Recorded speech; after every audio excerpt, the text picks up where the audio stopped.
Alright, D, mate. Let's turn off the music, buddy.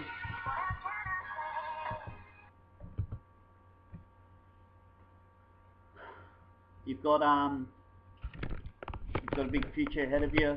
I've got good news though. I might just put on a shirt, bro.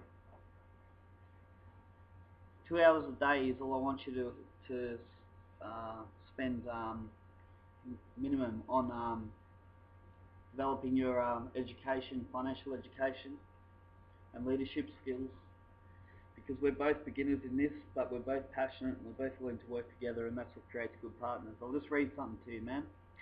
This is Midas Touch. You'll be reading this. It's Donald Trump and Robert Kiyosaki. Hear this. Good people can make bad partners. Now, we both know we're good people, right? But that doesn't necessarily mean we'll be good partners. But we will be, according to this. Many people want to be entrepreneurs, but they should not be invited to be part of a business, especially a startup. Since most people are trained to be employees and self-employed, employees and specialists, most do not have the experience, education or emotional maturity to be part of an entrepreneurial business team.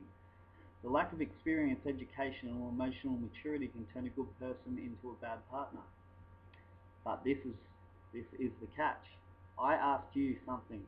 I said, how far do you want to take this?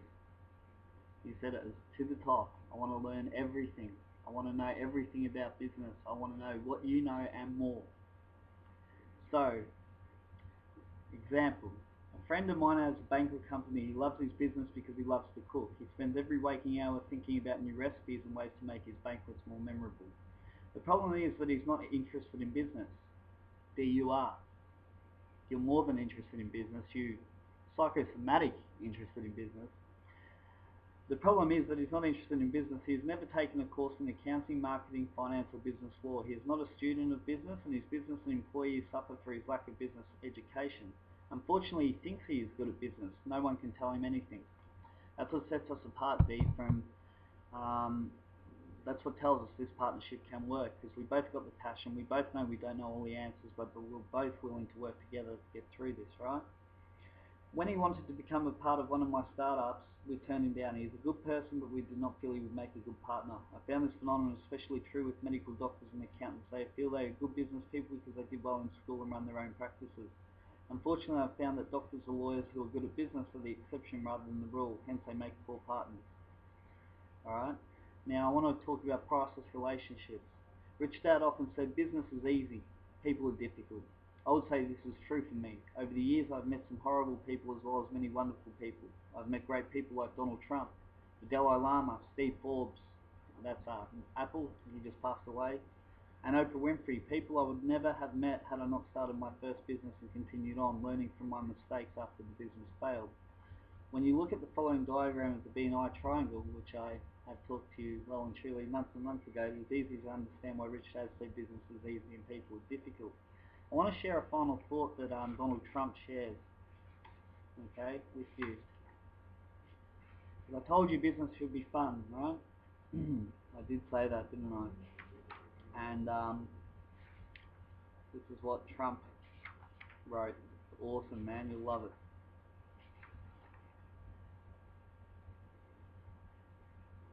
Alright, now these are the little things that we must do, see? Number one, be a lifelong student of business. Most entrepreneurs fail because they only go so far. Example, Grant. He's only going as far as looking in the share market or this, that, not following what's going on, not going to the seminars, not seeing the Rich Dad website. Second thing is we have to find out who we are, D. Entrepreneurs are all unique. One way to build a business and turn it into a brand is to know who you are. He does refer to a study, right?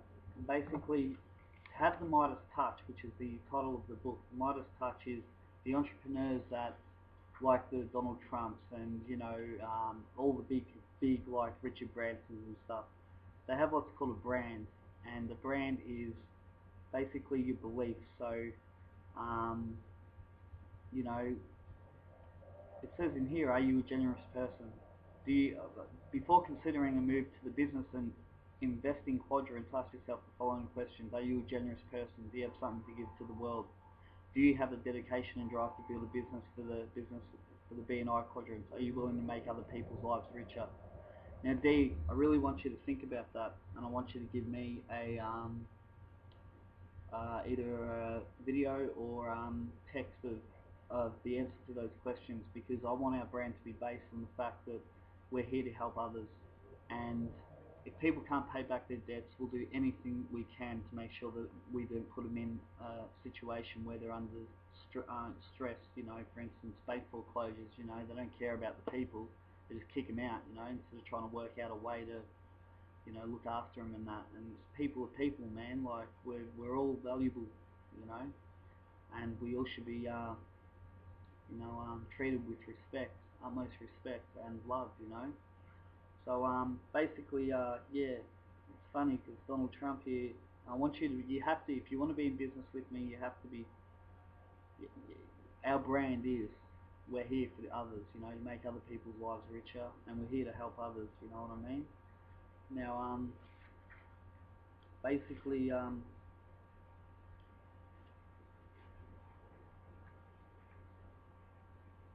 most important thing, given all the gifts and the little things entrepreneurs can use as foundations to build global businesses, there is one little thing that every entrepreneur must count among the most cherished and important abilities. An entrepreneur's most important little thing to be an employer who provides jobs for people who are hungry for security, benefits and a more promising future. It's a massive responsibility, and one that Midas touch entrepreneurs take very seriously.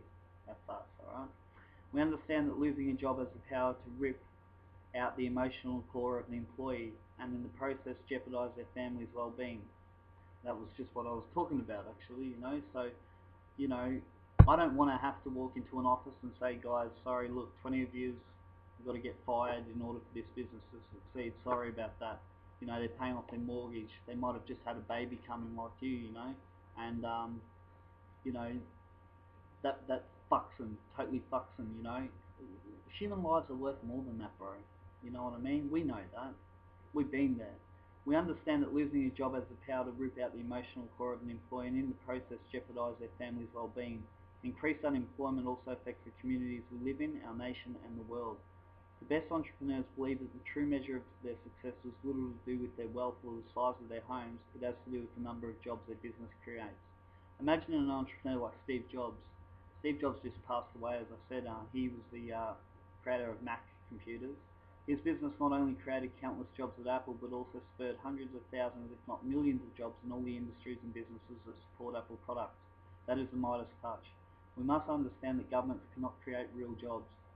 Only entrepreneurs can do that. It's up to all of us to take action and change the world for the better. Alright? So this isn't just about us getting rich, you know. Lee, bro, you're going to have the most amazing house. You're going to have the most amazing car. You're going to have the most amazing things. But you deserve them because you're helping thousands upon thousands of people. You know what I mean?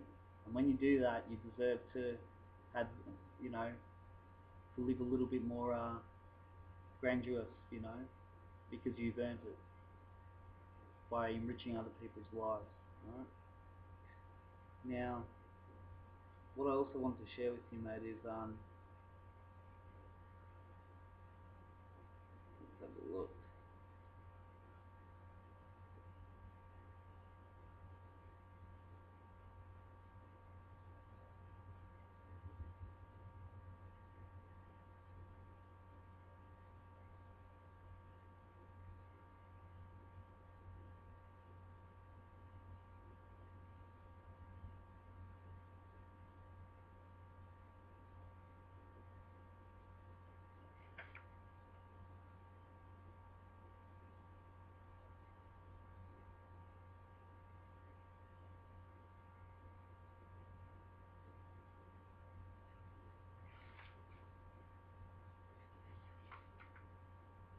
You'll be reading this shortly, though.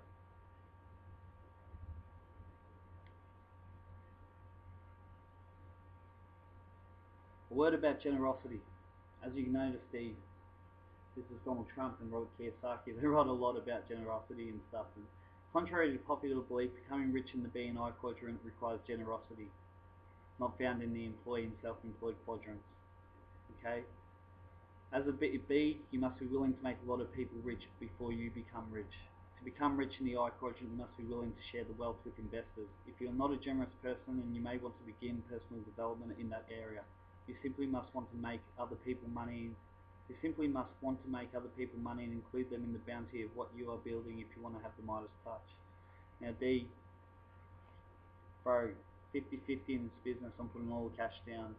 I still think you're the biggest asset to this company, but I've only just realised that, you know, in these later days, not in the early stages. I've shown my generosity, and I've proven that, and you've proven it too, with little things like, you know, you think about others, like when you walk down the street or whatever, you know what I'm saying? And but just keep in mind, if we are going to stay business partners, or if we are going to start as business partners, generosity and helping others. If we're making money, then we're helping others, bro, and that's our brand. If you don't like it, no worries, man. You've got a wealth of knowledge that you can use, you know, and be successful without needing me.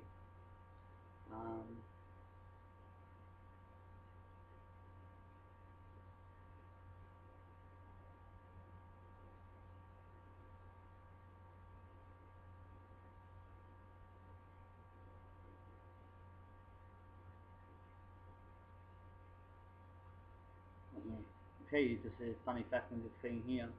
This is a path of most great entrepreneurs where they started their businesses. Henry Ford started a Ford Motor Company in his garage.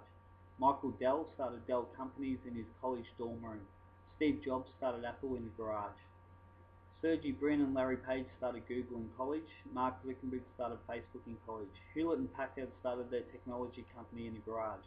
Bill Gates purchased his Microsoft operating system from a small programming company.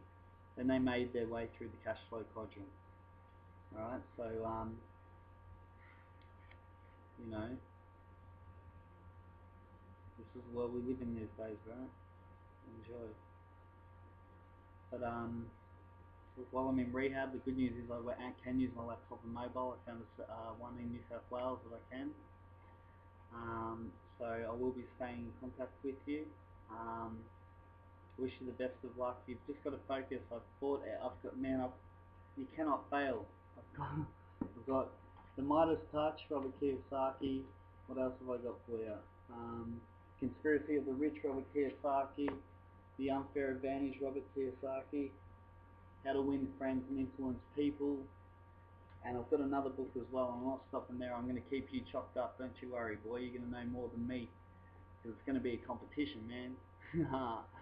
I'm going to win.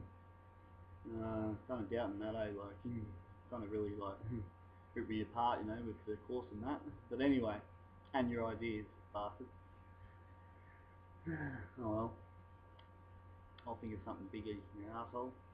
No, so I just thought that was just a quick video for you. But look, study hard. 100% of profits while I'm in rehab you get. Let's get this money in for you. Let's just so your girl can see, man, and so that you can see what you're capable of and feel it in your hand. Alright? Because you deserve that, bro. And your family does. Your son deserves the best upbringing, and you're going to be the best father. So I congratulate you. I wish you the best. I'm looking forward to cheersing non-alcoholic wine on 50 or 60 with Sasha, your son, whatever other children you have in yourself, and saying thanks for the journey, thanks for the ride, and yeah, I really appreciate it. So I'll stop there, bro. Peace.